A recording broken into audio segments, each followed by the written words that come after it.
Hello friends बरायबाय बडाइजब info official YouTube चैनेलाव आशा खालामो गासिबो नोंथांमोना मोजाङै दङ। दा दिनैहाय डिसकास खालामगोन फिल्म किसाननि सायाव बेनो जाबाय अफलाइन खालामबा थाब मोनगोन ना अनलाइन खालामबा नोंथांमोना थाब मोनगोन किस्टिखौहाय एफटिअ प्रसेस येस नो बोरै खालामनो हायो आरो मोननो गोनां किस्टिखौ बोरै मोननो हागोन पेन्डिं एबा थाबथानाय किस्टिखौ जों बोरै सल्भ खालामनो हायो प्रब्लेमखौ जों बेखौबो डिसकास खालामगोन। दा जाय नोंथांमोना बडाइजब इनफो यूट्यूब चैनेलाव गोदानै फैदों साबस्क्राइब खालामना ला जेब्लायबो सरकारि आसनि लन स्किमनि सायाव आपडेट मोननो हागोन लोगोसे साख्रिनि सायाव नोंथांमोना आपडेट मोननो हागोन। बेनो जाबाय बर' रावजों बडाइजब इनफो अफिशियल यूट्यूब चैनेलाव। दा फिल्म किसाना थांनाय बाराव सोबाय 18 जुनाव 17 किस्टिखौहाय बेनो जाबाय 9 कौटिनि बारा किसान एबा आबादारिफ्रा मोननो हादों। दा नेक्स्टनि किस्टिखौ नोंथांमोना आगस्टनिफ्राय अक्ट'बरनि गेजेराव खनसे सोगोन बेनो जाबाय किस्टि। दा खायसे खायसे सेकेन्ड फार्स्ट मोनदों दा खायसेया बिदिनो थार्ड फोर मोनदों नाथाय सरकारनि मथेब्ला दाखालि बावै 17 किस्टिखौ सोबाय बेनो जाबाय 9 कौटि आबादारिफोरनो रांखौ सोनाय जाबाय। दा गुबै कन्टेन्टआ नोंथांमोना नायलांबाय था भिडिअखौ अब्लानो बुजिगोन जोंनि आसाम स्टेटआव एप्लाइ खालामनाया एसे लेट जादों बेखायनो 17 किस्टिखौ खायसे मोनाखै मानोना जायहा लेट एप्लाइ खालामदों किस्टिखौ लासै लासै मोनो। स' बेखायनो नोंथांमोना भिडिअ नायलांबाय था। हमना ला जोंनि इन्डियाआव गासै 28 स्टेट्सआव हमना ला लाख बेनिफिसारिस दङ बेनिफ्राय गुबुन गुबुन स्टेटआव गुबुन गुबुन हाजार दङ। स' बेखायनो खायसे लेट खालामदों खायसे सिगां खालामदों बेखायनो खायसेया फार्स्ट सेकेन्ड बेबायदि मोनदों आरो जायफ्रानोखि लेट खालामदों गोदान खालामनायफोरा। दा जोङो फर्म साबमिट खालामबा जोंहा माब्ला खालामनांगौ दा नोंथांमोना मिथिगौ रेजिस्टारखौथ' जों गासैबो खालामना लानो हायो। दा जों नैबे मोनसे रेजिस्टार मोनदों नै रेजिस्टार मोनसे दङ बेनिफ्राय CEC आवबो दङ। दा जोङो रेजिस्टार खालामबा जों बेवहाय फार्मार जोंहा रेजिस्टार थायो अके। स' बेयाव जों खालामनो हायो आरो रुरेल आरो आरबान होनना बुंनाय जादों माने गामि ओनसोल आरो टाउन ओनसोल।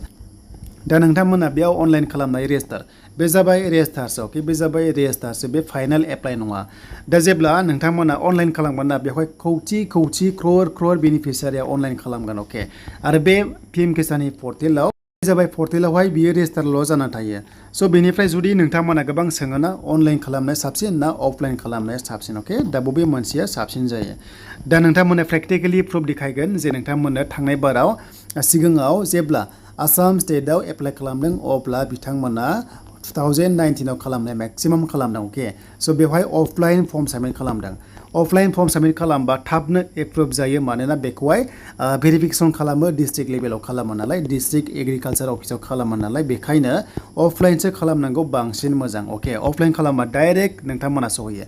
दा एग्जाम्पल 2019आव जेब्ला एप्लाइ खालामदों अके 2019आव जेब्ला फिल्म किसानखौ आसामाव खालामदों अब्लाथाय बिथांमोना मा खालामदों नैबे BCDC लेभेलाव अके बेनिफ्राय पन्चायत लेभेलाव फर्म साबमिट खालामनानै बेखौ डाइरेक्ट लांनाय जायो। हमना ला ब्लक अफिस नङाबा अके ब्लक अफिस नङाबा एग्रिकालसार अफिसाव लांनानै बेखौ डाइरेक्ट एप्रुभ खालामनाय जायो। माने हमना ला बे BCDC बेनिफ्राय बे जाबाय एग्रिकालसार अफिस बेनिफ्राय फर्मा डाइरेक्ट फैयोबा डाइरेक्ट माने भेरिफाइड जानानै नोंथांमोना थाबनो एप्रुभ जायो। नाथाय जुदि बेयाव अनलाइन खालामबा अके जुदि अनलाइन खालामबा मा जायो दा बे अनलाइन पर्टेला मोनसेल' अके फिल्म किसान पर्टेला मोनसेल' आरो बेयावनो अल इन्डिया अके अल इन्डिया बयबो रेजिस्टार खालामबा गोबां कौटि बेनिफिसारिया खालामगोन नालाय बेखायनो बोरै गोजान फैनानै बेवहाय एप्रुभ जानो गोबाव जायो। थ' बेखायनो अफलाइन हायोबा डाइरेक्ट अफलाइन खालामबा नोंथांमोना बे BCDCनिफ्राय बेनिफ्राय नैबे एग्रिकालसार अफिसाव डाइरेक्ट खालामबाथाय थाबनो एप्रुभ जायो आरो मोननो गोनां किस्टिखौ नोंथांमोना मोनगोन। देन बेनिफ्राय फिल्म किसानखौ 18 किस्टिखौ खायसे मोननाय नङा आरो खायसे मोनगोन। दा बे 18 किस्टिखौ मोननो जोंहा जेब्लायबो FTO प्रसेसा जोंहा येस जानांगौ ना होमबासो नोंनि एकाउन्टआव राङा हाबो। बेनो जाबाय FTO माने फान्ड ट्रेन्सफार अर्डार अके माने नोंनि एगेन्स्टआव नोंनि थाखाय माने फान्डखौहाय नोंनो ट्रेन्सफार खालामनायनि मोनसे अर्डार थायो। थ' बे येस जानांगौ। दा बेखौ येस खालामनोबा जों मा खालामनांगोन खोथाया जाबाय नाम्बार वान नोंथांमोना KYC बे KYCखौ नोंथांमोना फिल्म किसाननि पर्टेलाव होनो हायो अके। फिल्म किसानाव KYC होनाया जाबाय आधार कार्ड नोंथांमोना नाम्बारखौ भेरिफाइ खालामनाय लोगो लोगो बे KYCआ साक्सेस जायो। देन फैबाय सेकेन्ड नाम्बार नैबे सेकेन्ड नाम्बारा जाबाय नोंथांमोना आधार कार्डजों बेंक एकाउन्टजों जेब्लायबो नोंथांमोना लिंक खालामनांगौ मानोना दानि गासैबो सरकारा DBT हिसाबै हाबनाय जायो रांखौहाय। आरो बे DBT माने जाबाय डाइरेक्ट बेनिफिट ट्रेन्सफार होननानै बुंनाय जायो माने आधार कार्डजों गासैबो दानिया बेंकजों लिंक थाबाय नालाय बेखायनो डाइरेक्ट फैसाखौ आधार कार्ड नाम्बाराव सोहरनाय लोगो लोगो बेंकआव हाबफैयो एकाउन्ट नाम्बारखौ होनाय लोगो लोगो। दा नाम्बार 3 जाबाय आरो बे मस्ट इम्परटेन्ट मानोना फिल्म किसाना जाबाय आबादारिफोरनि थाखाय मोनसे दिहुननाय स्किम सेन्ट्रेल सेक्टर स्किम होनना बुंदों जेराव सरकारा सासे बेनिफिसारिनो बोसोराव 6,000 होयो। बेनिफ्राय स्टेटफ्रा खायसे एक्सट्रा एडिसनेल होयो। दा UPआ जेरै होदों बाट आसामा बेखौ होआखै। दा नैबे 6,000खौ प्रधान मन्त्रि किसान बेनि नामाव होगासिनो दङ।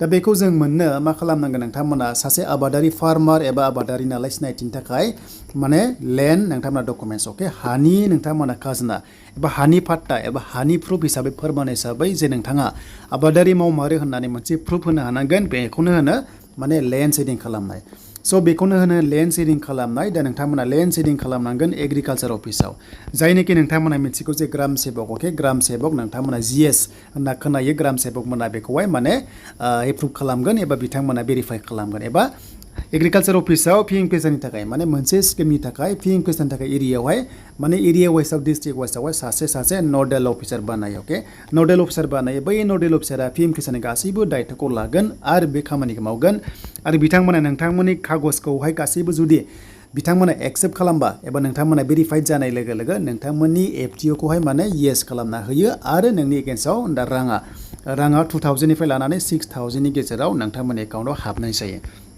दा बेखायनो गुबै नोंथांमोननि बाथ्रा जाबाय अफलाइन खालामबा अफलाइन फर्म साबमिट खालामबा साबसिन जागोन बेनिफ्राय मोनथाम खामानिखौ मावनांगोन बेनो जाबाय लेन्ड सेडिं खालामनाय आधार कार्डजोंहाय बेंकजों नोंथांमोना लिंक खालामनाय बेनिफ्राय KYC होनाय अके बेखौ नोंथांमोना होना ला जुदि नोंथांमोना सिगाङाव मोनोमोन नाथाय दासिमबो मोनला एबा सोरबा मोनो आरो मोनला जुदि गेजेराव प्रब्लेम जादोंबा बे खामानिखौ मावना ला दा बेफोर आं बुंनाय गासैबो जुदि नोंथांमोना अके जाब्लानो FTA प्रसेस येस जागोन आरो मोननो गोनां किस्तिखौ मोनगोन 18 किस्तिखौ एबा नोंथांमोना जि किस्ति मोननो गोनां 17 16 15 जि मोननो गोनां बेखौ मोनगोन आरो जायफ्रा एक्टिभ दंखायोना जेबो खालामनांगौनि गोनांथि गैया नोंथांमोना लेन्ड सेडिं आधार सेडिं जाखाजोब्बाय नालाय मोनबाय थागोन जेब्लासिम सरकारा थाबाय थागोन नोंथांमोना किस्तिखौ मोनबाय थागोन दा आसा खालामो नोंथांमोना बुजिबाय पिएम किसाननि माखासे कन्डिसनखौ दा नेक्स्टआव गोदान भिडिअ फैगोन आरो जाय नोंथांमोना चेनेलाव गोदानै फैदोंमोन साबस्क्राइब खालामना ला जेब्लायबो साख्रिनि आपडेट लोगोसे लन स्किमनि सायाव आपडेट नोंथांमोना मोननो हागोन